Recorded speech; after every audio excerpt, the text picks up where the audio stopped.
What's up, everybody? Back at you with another episode of Blood on the Razor Wire TV, where we bring it to you real and we bring it to you raw. If you haven't already, go ahead and hit that subscribe button, hit that like button, share the video, and make sure you leave a comment. You know, everybody's seen the video the other day where, we titled it Dope Sick. This is just kind of something that we're going to do for the next week, maybe. We're going to go out in the streets. I told everybody when it gets nice, we're going to go back out in the streets, do interviews out there, even though my wife don't want me doing it. We got to do it. We're journalists, right? We're bringing the news. So today I go back out in the street and I pull up on a dude that when I was 13 years old, he was one of the first people that I got involved in the game with, right? He was a dude that this kid Yellow Boy had told me I had to sit in the house with. Like, he was my supervisor, I guess you could say. And I know it's sad, man, that at that age I was sitting in a dope house, man. And when I say dope, you know what I mean. And selling drugs, man. It was unfortunate that I made such a stupid choice when I was 13, 14 years old. But anyway, so I see this kid, right? And when I went to jail, he was still selling drugs, but he was also getting high at the time. And I go out and I see him and we do an interview and I'm just like, wow, man, this dude had came from there to where he is now. And the point that he's at now in his life is a point where you're like, how can anybody let themselves get so far? Is it the addiction? Is it the dope sick? What is it that this person is running from? Where, these drugs allow them to do things that are just incomprehensible at times, right? Sometimes you have to look at yourself in the mirror and go, wow, man, is this it? When is there going to be change? And, and as I'm talking to him, you can see that he's so far gone, but that there's a part of him inside his heart, inside his mind, where he's like, maybe I do want to get better, but I just don't know how. So this morning, we're going to go out and we're going to go see if he wants to go to rehab today. I'm not sure if he's ready. And if he's not ready today, I don't know when he will ever be ready. And you'll be able to tell that from the video, from the interview that we do with this kid. His name's Jamie. He was, he's a pretty tough kid in my neighborhood growing up. And for me to get out of prison and see this dude out on the street corner flying a sign, and when I say flying a sign, like, I'm homeless, anything helps. And then his mindset in the interview, when I'm talking to him, he's like, I got three $100 bills, in my career. And he's been doing this for 5-6 years and he got $300. And he talks about how he makes pretty good money every day flying a sign. He probably makes 60, 70 bucks a day doing this. And, not to mention that this dude was a phenomenal painter. There's things that this dude could be doing with his life, but he chose a different road. And I'm hopeful that, he will choose a different road today. And if he does, we're going to put it on video. We're going to take him to rehab. And I hope that he does. And I'm going to keep stopping because he's right on the main corner, where I pass by every day. And I'm going to be like, yo, what's up? You ready today? And if he does, we're going to record it. And we're going to take him to rehab. And hopefully he'll get his life together. And then maybe 6-7 months down the road, when he's got his weight up, we could do another interview. But anyway, we're taking you to the streets today. Let's go. Blood on the Razor Wire TV. What made you give up on life, man? I know your mother passed away. What? Because you gave up, bro. That's what happened. I caught assault second and had to go through 4.5 years. And it broke my mother's heart. I was literally saving her life, keeping her alive. When I left, she died. And so that hurt real bad. And then I was okay because my family was giving me money. That was the only way I was able to survive that 4.5 years. But when I got out, everything collapsed. I started using drugs. Your mom passed away while you were in prison? Correct. Then you get out of prison, you got nowhere to go, you come out here to the street. My sister died in Las Vegas, Lisa. She OD'd. Yeah. My my father turned his back on me, so I just used drugs to alleviate the pain. You might have to talk a little higher so we can hear you. Yes, sir. So you use drugs to alleviate the pain? Yeah. And when I was a little kid, I don't know if you remember this or not, me and you got into a physical altercation, didn't we? Yeah. And you hit me. You hit me harder than anybody's ever hit me in my life. Right? I apologize. Yeah, well, don't worry about it. But I was just a little kid and you were a lot older than me. But now you're out here in the street, man, and we try to, I do try to help you every time I see you, you know what I mean? But let me ask you this, man. Is there ever going to come a point where you want to quit, where you're going to quit? I don't feel like that. I'm not definitely no feelings for that. Not alcohol, drugs. That's all I really want. I have no feelings for rehabs and all that. It doesn't work. I'm not ready. You don't want to quit using drugs. You like using drugs. Do you like standing out here on the corner doing this shit? You like flying a sign? Because a lot of people don't know, but you're a really good painter. You're a phenomenal painter. You could be working somewhere, I man. would love to do that, but it's hard to find a job when you have no home and you have no telephone. People don't want to hire people like that. Yeah. Listen, man. You had an incident out here the other day, right? Yeah, dude attacked me right here on Saratoga, about 8 o'clock in the morning. And I had just taken some drugs, so I was high, not right. So the guy knew it. He was doing drugs too. He grabbed me and flung me around like a rag doll. My money went flying. Meanwhile, while he's picking up my money, he's dragging me with him. I'm like, yo, dude, just let me go. Just take it. He dragged the shit out of me. All right, don't pull your pants off. Oh, all right, come on. Right. Cover that up. So, and then just now, another dude, same situation. They know that I got to hustle. I have a way to make money. So he's like, yo, you owe me, blah, blah, blah, which is false. I don't owe no one. He's just saying that to tell me to get my money. You ever worried about losing your life out here? Yeah. Obviously you're not, because you're still stuck out here, bro. I have no other choice. What am I going to do? You do have a choice, man. I offered you a job, man, before. I offered to help you get cleaned up. What, about 4 or 5 months ago? Yeah, correct. And you didn't want to do it, right? You said, not today, Chad. I could be a functioning addict. A functioning addict. Don't you want to give this shit up, man? Work and do my things afterwards. How old are you now, Jamie? 48 in this June. 48 this June. And you're out here on the street, man. I almost died this winter. So I got burned in a house fire. Yeah. In a bando, because we were using candles, as you can see.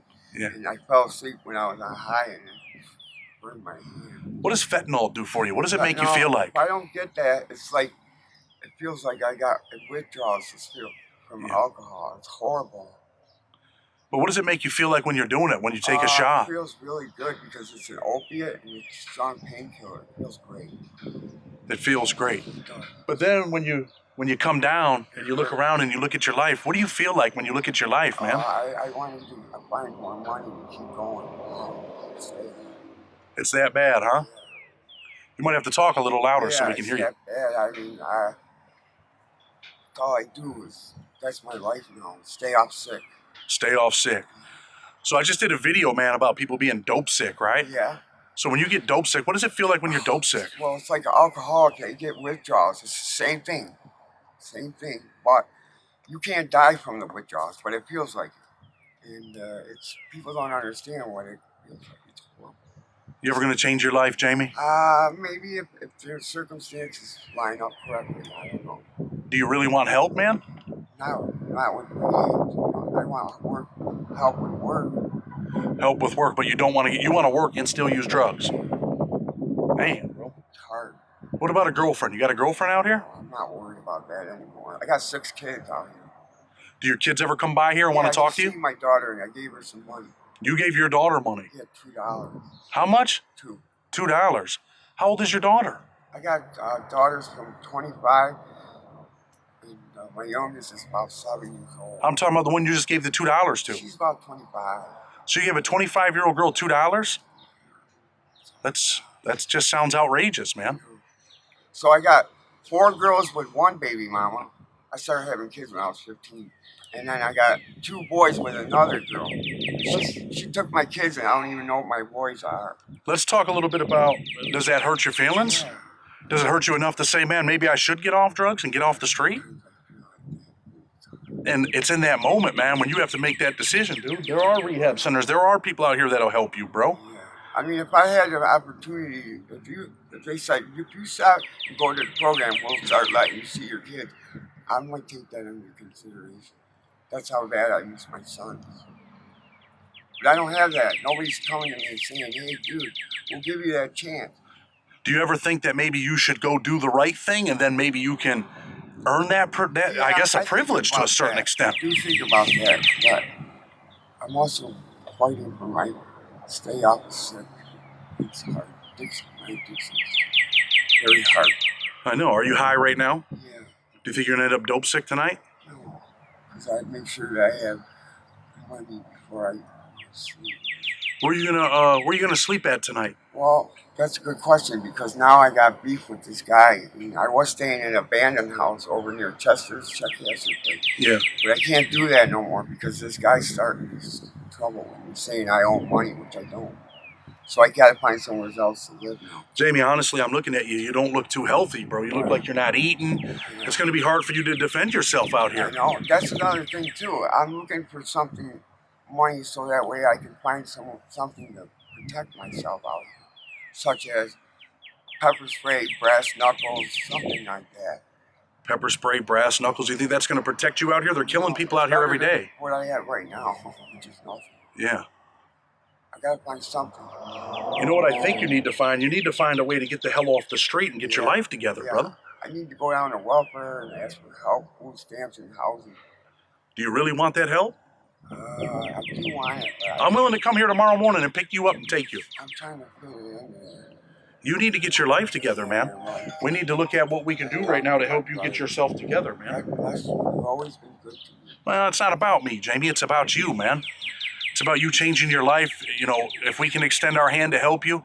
I'm not extending my hand as a YouTube channel or as Blood on the Razor Wire TV. I'm extending my hand because honestly, man, I care about you, bro. I grew up with you. I knew you when you were a drug dealer. I get out of prison 20 years later, and I see you standing out, and I'm like, is that Jamie? And I call my mother, and she says, yeah, that's Jamie.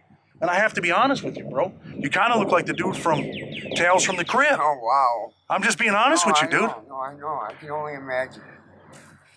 That's crazy, man. This guy's over here laughing, but this isn't something to laugh about, man. You need to get your life together. It's only a matter of time before I pass away. Are you worried about that? Do you believe in God? Who do you believe in? Jesus. You do? Well, maybe you ought to start praying to him and asking him to guide your heart and get you some help. Well, you know what? There's a story about a house, right? There was a flood, and this guy's on the roof, and the flood's rising, and he prays, God, save me, and a boat comes by, and the guy don't get in the boat. Then God sends a plane, and he sends down a ladder. Get on, Jamie. No, man, I'm waiting on God, right? Then they send someone else to come get him, and he says, no, I'm waiting on God to get me, and then he drowns and he dies, right? So maybe God is sending people your way. Maybe it's me. I'm telling you tomorrow morning. I'll come pick you up and take you. Welfare building's probably closed right now. We'll go see if we can get you into rehab. We'll do whatever we can. And I'm not telling you that for any other reason besides the fact that, man, I know you, man. I care about you. I don't want to see you out here like this, bro. It ain't about God bless me, man. You need God to bless you, and there's an opportunity right now. Let's talk a little bit about state prison. Yeah. You were in New York State Prison. What was that like? It was awesome for me because I had money. I was able to hire people to literally bodyguard me. And people were coming to me for protection. They're paying me good money. Don't start lying now. I have no reason to lie. What prison were you at in New York State? I was in medium prisons, such as Wyoming, Roland. Wyoming was a dangerous place. I got stabbed there in 1996. I was rolling up in that place. Yeah? Yeah. Your mom... Money, because of money. And you know, your mom and your Aunt Kathy, they were big... Your Aunt Kathy was a big drug dealer here once upon a time, right? Well, she used to sell to Danny Wagner. Yeah. I remember, and Neil Hirsch. Yeah. And, you know, that was kind of when I was just a kid, man, and I started selling bags. I think you were one of the first people that I sold drugs with. And, you know, it was for Yellow Boy back in the day, and you had the drugs in the pill bottle. Yeah. Do you remember that? Yeah, I do. I was like 13. And then I decided, man, within a week or two, like, this ain't for me. I'm going to get my own shit. I'm not working for other I people. was smoking up the product. Yeah. You started getting high. Mikey was like, listen, dude, I'm going to have to punch you in the face. And I was like, go ahead. He fucking stuffed me, and that was it. What is it like to be out here on the street, man, and to be assaulted, bro? Very scary. You don't... I could be fucking killed at any moment. You don't watch the news, probably, out here, right? Do you know there's murders every day here in Rochester now? I'm lucky to be alive. And you are in probably one of the most dangerous neighborhoods. You're down here by Spencer Street, Lyle Avenue, Lime Street. People get killed all the time. It's a miracle. It is a miracle, man. And I want to see you do the right thing, man. Stay away from mean people. How about the women out here? I mean, there's women out here catching licks, catching dates. Because the prostitutes know where the best drugs are. Yeah. So they all know Rocky. I know. They call you Rocky out here, huh? Yeah, Rocky. Where'd you get the name Rocky? I like Rocky Marciano, the best heavyweight boxer of all time. Jamie, man, I really hope that something triggers your mind, man, to get your life together, bro. Because I can't do this. It's scary. It is scary. I want you to raise your voice so we can hear you. If I had money, I think I would be able to help myself. If you had money. I'd be able to buy an apartment, food and whatever. When's the last time you ate? This morning. What'd you eat? Cake. Did someone give you cake? It was from donation. Donations. You want me to go get you something to eat? What do you want? Double cheese Whopper. Okay, I'm gonna go get you a Whopper.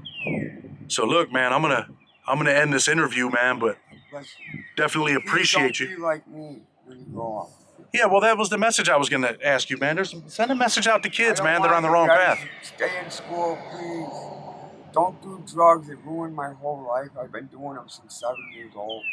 Since 7? Come on, Jamie. My mother allowed it and thought it was cool because she was always high herself, so she allowed it. What kind of drugs were you doing? I used to smoke crack with my mom right down the street. We used to fight over the crack pipe. What kind of drugs were you doing at 7, man? We were getting rid of that. Weed and drinking alcohol. At 7. And then it just progressed. I swear to God on my mother's soul, I have no reason to lie. I've been doing drugs since 7 years old.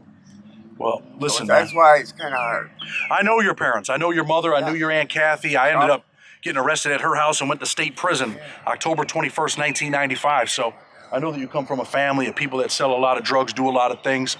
But you know what, man? We're going to close this video, and I'm going to do a portion when we hang up here. But that's your message. Don't be like Jamie. Stay in school.